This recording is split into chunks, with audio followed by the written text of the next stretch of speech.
Gilbert Arenas retracts his statements about the New York Knicks, and I'm here to break it all down. All that and much more on the Knicks Digest. What's up, guys? It's your boy Dariel from Knicks Digest, and let's get right into today's video.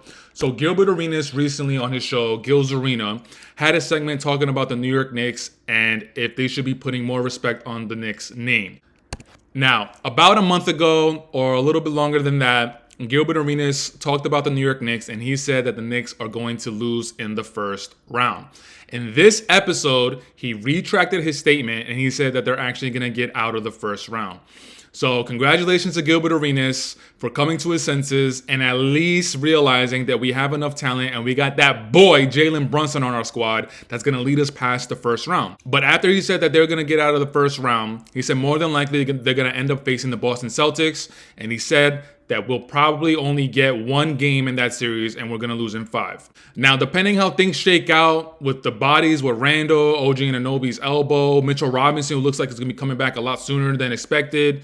It's been reported that he actually went through a full practice earlier today. So yeah, we could be seeing Mitchell Robinson a lot sooner than we all expected. But Julius Randle is still out. We don't necessarily know exactly when he's going to be coming back. OG Anunoby's elbow is flaring up every here and there. So we don't know how healthy OG is going to be. And the same thing with Julius Randle, who's going to be playing through pain for the rest of the season. So as far as that second round matchup against the Boston Celtics, I mean, I don't know. Boston Celtics, they're ridiculous right now. The talent that they have on that team, they're like a well-oiled machine. They're just going through they're just running through the season. They're reminding me of what the San Antonio Spurs looked like the season after they lost in the Miami Heat final series. The following season, they just ran it back. I think they won 60 games, and then they end up beating Miami in 5 games. That's what this Boston Celtics team looks like. They lost last year in the Eastern Conference Finals in 7 games to the Miami Heat. It looks like they're mad, and they're coming back for some revenge. And Jason Tatum and Jalen Brown are being the leaders of the team.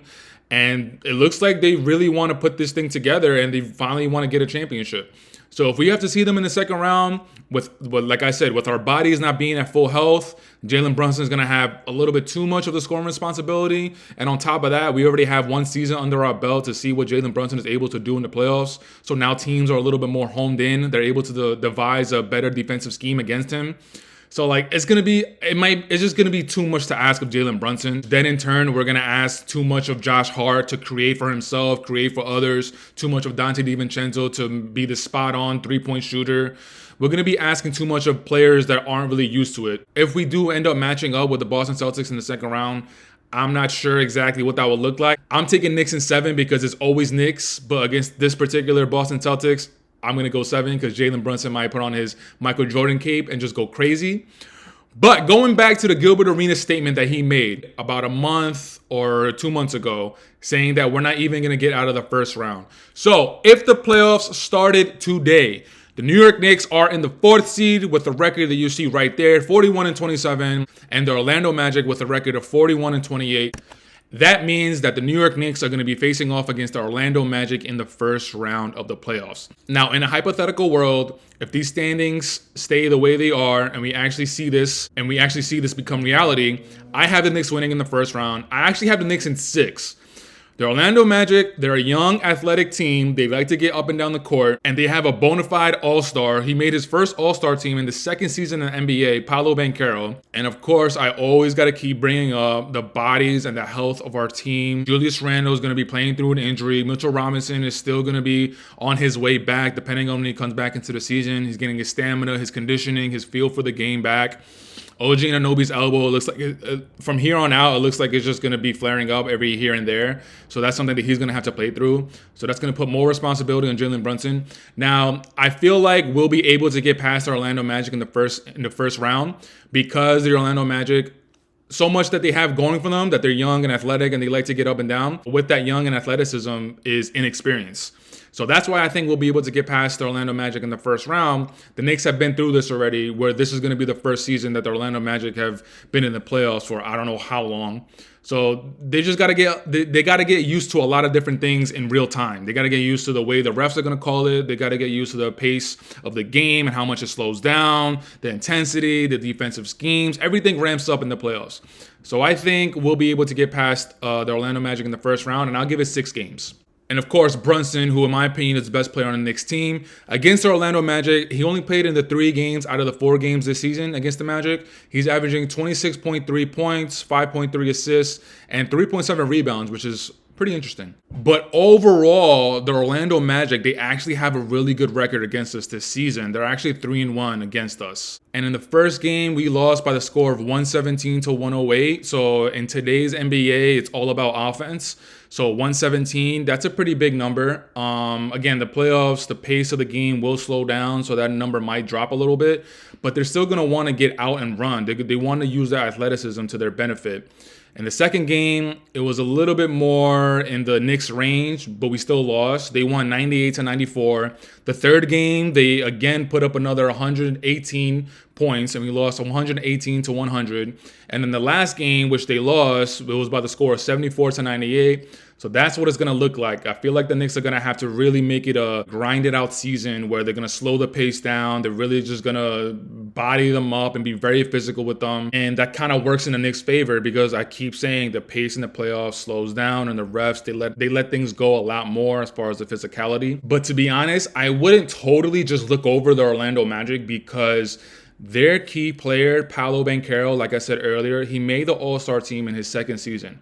The only person I can think of doing that right now off the top of my head is LeBron James. I think Melo did it in his second season as well. Maybe D-Wade as well. But when your name is in a class of LeBron, Melo, D-Wade, like you're already doing something right. And Paolo Banchero this season against the Knicks, he just absolutely torched us, averaging 27 points, 7.8, which is 8 rebounds, 3.5 assists. Like Paolo Banchero, I keep saying, all the games that I did a post game with the Orlando Magic and the Knicks games, the biggest thing that I took away is that how good Paolo Banchero is. I believe he's 6'10", but he has the handle of a guard. His body movement is very fluid. The way he attacks the rim, his mid-range, his three-pointer is going up. The first game against the Knicks, he had 29 points and 10 rebounds and 4 assists. He shot 9 of 19 from the field, which is 47.5%. The three-pointer was 2 of 6, which is 33%. The second game, he had 20 points, 6 rebounds, 3 assists, 9 of 19 from the field, 47.5%. Three-point shooting wasn't great in that game. The third game, he torched us again for 36 points, 6 rebounds, 5 assists, 15 of 20 from the field, 75% from the field, 6 of 10 from three-point, 60%. That game, that was definitely his standout game. And then the last game against the Knicks, which they lost, but he had 23 points, 9 rebounds, 2 assists, 2 steals, 4 blocks, 9 of 20 from the field, which is 45%, 2 of 3 from three-point land, which is 66%. Like, this guy is a problem, man. And I'm trying to think of like the defensive matchups that we're gonna have to throw out at Paolo Banchero if we were to meet them in the first round. So Julius Randle would probably match up with him. And that might be bad news because Paolo Banchero, if he's smart, he's going to attack that shoulder. And Julius Randle, he might not be able to be as physical as we need him to be. And then if Julius Randle's not matching up against Paolo Banchero, who we're going to throw on him? We're going to throw OG Anunoby. And OG Anunoby is having an elbow problem right now. So he might not be as physical as we need him to be. There's like these little pockets where the Orlando can take advantage of. And right now that I'm recording this video, it's the biggest thing that I can think of is the health. The Orlando Magic, they're going to have health on their side where we're dragging ourselves into the playoffs. And then when we're even in the playoffs, we're still going to be dragging ourselves. Now, I get it. At the end of every season, beginning of every playoffs, every team, every player is dealing with knick-knack injuries. So that is no excuse.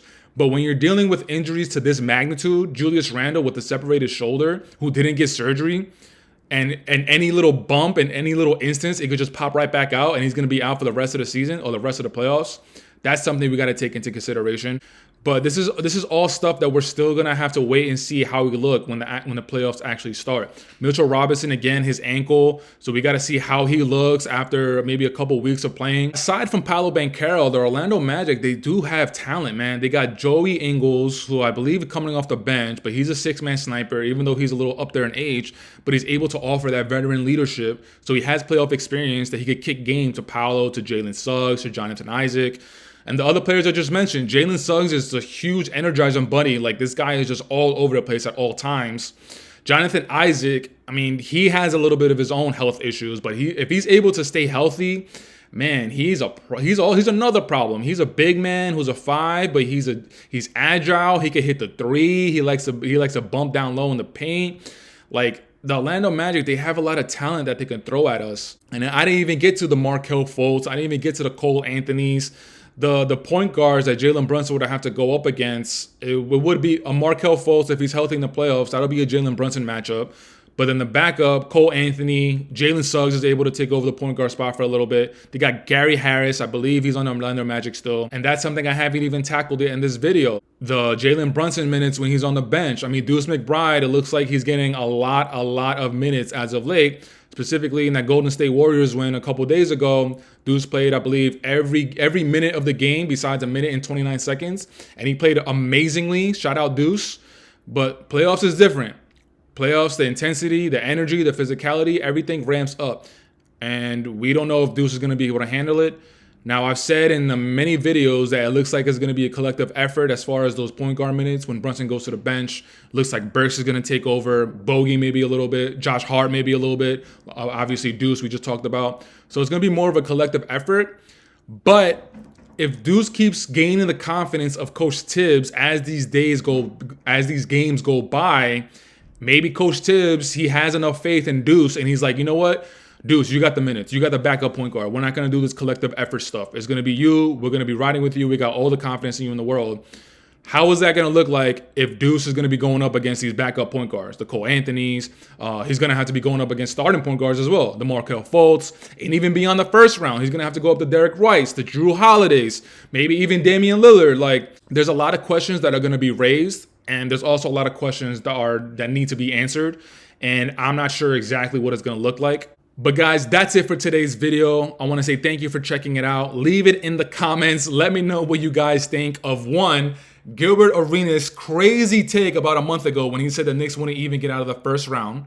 And two, let me know in the comments what you think about Gilbert Arenas retracting his statements, trying to save face, saying that the Knicks will get past the first round. And three, let me know your thoughts about the Knicks facing up against the Orlando Magic. What do you like? What don't you like? What are you scared of? But until next time, guys, you guys know the drill. You guys know the vibes. Taj Gibson for president, Jalen Brunson for all the MVPs. And until next time, we'll check you out on the next video. Peace.